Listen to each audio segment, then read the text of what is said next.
In this video, I want to go through the portfolio of Pat Dorsey and we will see the latest moves from his portfolio. Pat Dorsey is known for investing in businesses with a moat, with a competitive advantage and a long runway, so all his picks are interesting. If you want to invest in superior businesses that will compound your wealth over time, this is definitely a portfolio to track. In case this is your first video from this channel, welcome. My name is Christophe Nour. I've been investing in the stock market for almost a decade now, and I have achieved a performance of 25% per year, investing in quality stocks like Pat Dorsey. So that's definitely a portfolio that I monitor over time. Okay, so if I go to the website Dataroma, I go to Pat Dorsey, you have a portfolio with 11 positions. And you see a lot of colors here, you have a lot of changes. If I click on activity, you see that he completely sold out of AppLovin. So AppLovin was 10% of his portfolio. And if I go to AppLovin, this is a company that makes it's a software app for in-game purchases. It's a company about advertising for mobile apps, and this is a company that has been, one of the best performers of the index, right?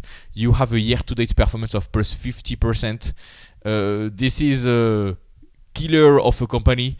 I've seen some short reports on this company, some bull cases, some growth opportunities, but as of Q4 2024, so at the end of 2024, he completely sold out of this stock.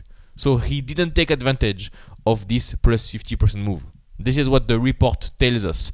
He first bought AppLovin at the latest quarter here. In Q3 2024, he bought AppLovin, a 10% position. And now, 3 months after this, he sold. So maybe he changed his mind. So if I try to backtest the result, he maybe have bought at $140 and then has sold around 300. Yeah, he maybe took a little double, a quick double, and then you're out. So that's the first move from his portfolio. Completely sold out of AppLovin. And we'll see the latest move. We have Wix. That's a 13% position in his portfolio. Wix is a great company from Israel that allows you to create your own website. I have used their services personally, so I know how it is, and it's very easy for us for us customers to create websites. The problem I have with the company is that it's not really profitable, right? Look at this. In blue, you have the revenue up and to the right. That's wonderful. You have economies of scale. But for the net income, it's not the same thing. The company has always been unprofitable. For 2023, for the first time ever, they became profitable. And if I click on the quarterly basis, do you have more data? Yes, the company is barely profitable. A little bit profitable. Not that much of a deal. The forward PE ratio is 30. So they expect more growth ahead. So we will see if Pat Dorsey continues to hold this position in the future. That can be a stock that can double if the earnings double. So that's his biggest position, and he added a little bit, plus 4%, that will not move the needle. By the way, if you're looking for a complete framework to analyze stocks and build a strong portfolio, I have a coaching program. More on that at the end of the video. The second biggest position is Meta Platforms, and he reduced Meta Platforms by 10%. I don't think he fell out of love for Meta Platforms. Pat Dorsey has been an advocate of this company for years now. He's been loving Meta Platforms and Mark Zuckerberg for years, so that could be his first position. You all know Meta Platforms, and I think he trimmed the position a little bit to buy more compelling opportunities in the market, like Wix, for example, or small addition. The valuation for Meta Platforms is normal. PE ratio of 25-30. For such a quality company, I think that's worth it to have this kind of valuation. But still, apparently, Pat Dorsey thinks that you have better opportunities elsewhere, and the next opportunity is Google. So he added 40% of his portfolio to Google. And if I go to Google, well, you all know what Google does. There have been a lot of worries in 2024 about Google, the moat, ChatGPT, the report, etc. Seems like Pat Dorsey took advantage of this opportunity to increase his position in Google, and we will see how it will perform in 2025. The next one is AutoZone. That's 12% of his portfolio. That's maybe the largest car auto parts company in the US. He added 30%. So that's a major add. That's a major addition. I also own AutoZone, so I know the company quite well. The company has a market cap of $60 billion. The company is reliably profitable, growing every quarter. They do massive buybacks, and they had a mediocre report for the latest report. But during the earnings call of the company, AutoZone had okay results, quite bad results, and they said everything will improve in 2025. All the metrics, I mean, this was a quite bad quarter. Expect everything to improve for 2025. So maybe Pat Dorsey listened to the earnings call, saw this, and maybe Pat Dorsey is expecting the metrics to improve significantly for 2025. This is a stock that can compound your wealth at 15% per year, 20% per year. This is a buy and hold investment. So definitely a company with a moat, and that's the style of Pat Dorsey. Okay, let me continue. By the way, you have a PE ratio of around 20 for this stock, so not really expensive. The company has always been trading at a PE ratio of 20. The next addition is plus 10% addition to PayPal. PayPal, frankly, I disagree on Pat Dorsey, but Pat Dorsey is much more of an expert than I am. He is betting on the moat of PayPal, on the turnaround play, recovery play of PayPal. That is a good company, large company, growing company that has been struggling because growth has slowed down. You have more competition. You have competitors like Wise that take more market share. The net income since 2022 has been stable, no growth. So they do some buybacks. PayPal is doing some buybacks, repurchasing their own shares, but at the same time you have some dilution. So the share repurchasing thing is not working that well. But this is a good company with some cash, doing some buybacks, and profitable with a PE ratio of 15. So he bought more. He is building progressively the position, and he is betting that the company can double from here. I wouldn't be surprised if this is the case. Even in 2025, if they start to grow again, maybe we can see some good stuff for PayPal. So PayPal is 11% of his portfolio, right? The next one is Danaher Corp. He added 30%. I mean, that's a large addition, plus 30%. And that's 9% of his portfolio. Danaher is known for being a quality company that you buy and you hold for decades. They did a lot of acquisitions, mergers, and what do they say? Danaher now focuses primarily on manufacturing scientific instruments and consumables in the life science and diagnostic industries. Okay, so I mean, that's a little bit too complex for me. It's definitely out of my circle of competence, so I don't have any advice for you here. But that's a company with nice margins. PE ratio is roughly 30. So you're not talking about an extremely expensive business, but not an extremely cheap business. The growth is decent. They are deleveraging over time. Look at the debt going down. This is a company that is doing some buybacks, generating some free cash flow. So life is good. And he added more as the stock price is dropping for some reason here. The stock price drop happened in 2025. So he bought just before the stock price drop. Too bad. Maybe he will add more in Q1 2025. Okay, next one is SmartSheet. He touched a little bit the position. He reduced by 3%. That's not that big of a deal. I don't know what SmartSheet does, to be honest. Let me check. He's a provider of collaborative work management software delivered via a cloud-based software as a service model. The firm solution offers scalable, dynamic tools to improve the efficiency of project. Okay, so project inside management, internal project, and is the company being acquired by somebody else? That's a good question. Normally when you see this stock price like that goes nowhere, stable stock price, it means an acquisition. Let me check. SmartSheet acquisition. That's it. SmartSheet to be acquired by Blackstone and Vista Equity. So SmartSheet expect Pat Dorsey to sell his position in SmartSheet.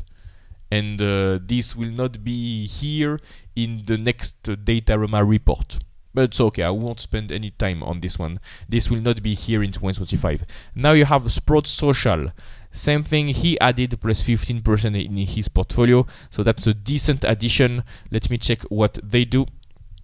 All the companies that are in the portfolio of Pat Dorsey are good candidates if you want to invest in profitable or even moat businesses, competitive advantages, or either they are profitable or they will be profitable in the future because of scale. So for Wix, for example, this is the case. What does Sprout Social do? Develops a cloud software that brings together social messaging, data, and workflows in a unified system of record, intelligence, and action. Okay, that's just too hard for me, guys, so I will not spend a lot of time on this one. Is the company profitable? No. Burning cash every year. They have some good SBC, and yeah, I don't know what he sees over there. Maybe I will have to do some due diligence and update you guys. This is a company that has always been unprofitable, burning cash literally. The free cash flow generation is not that great, diluting shareholders a little bit. I'm not a fan at all of this investment. PE ratio, forward PE ratio of 45. I'm not a fan at all, but if you don't invest now, when do you invest? Because the stock is at almost all-time lows. If you don't invest now, when do you invest? Frankly, you want to invest when there is a massive pessimism in the business, and maybe this is the reason why Pat Dorsey is buying more. Yeah, good fine. I will do more research. The other one is a reduction of 35%. Is Herc Holdings. I don't know this company either. Let me check. Herc Holdings. What do we have? Equipment rental company that was spun out of Hertz Global. Okay. Rental company. I know this industry. Okay. Very well. They expect massive growth. PE ratio is expected to be 12 in the future, in 2025. This is a company with some debt, but that's not to worry in this industry. I know this company quite well, actually. And the net income is kind of cyclical. Okay. In the latest quarter, this company delivered a loss instead of an earnings. So they are not profitable if you just look at the quarterly measures, and they don't create a lot of free cash flow. Maybe it will turn in the future and the stock will go up from there. Wait and see. That's a small position from Pat Dorsey. That's only 5% of his portfolio, so that shows lower conviction, but still I will monitor it. Another position that is only 5% is Upwork. Well, you know Upwork. He had it plus 15% in his position. This is a well-known company for everything that is linked to freelance management, HR, marketplace that enables businesses to find out and work with skilled independent professionals like Fiverr, all the freelance work. Basically, it's a marketplace like eBay but for freelance people, and the stock has been doing nothing since the IPO. And similarly to Wix and other companies with this marketplace stuff, it's about scale, right?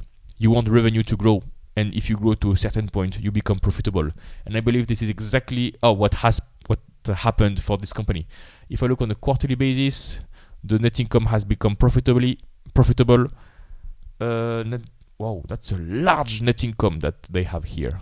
I suspect they sold one of their divisions. Why is the net income so high for the latest data?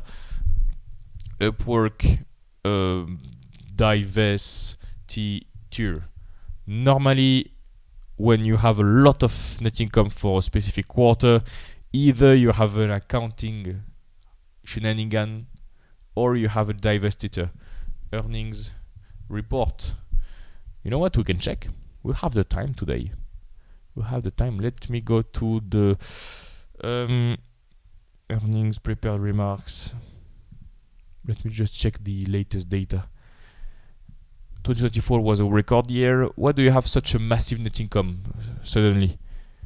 Post. Okay, net income was this amount, and there is a note 1.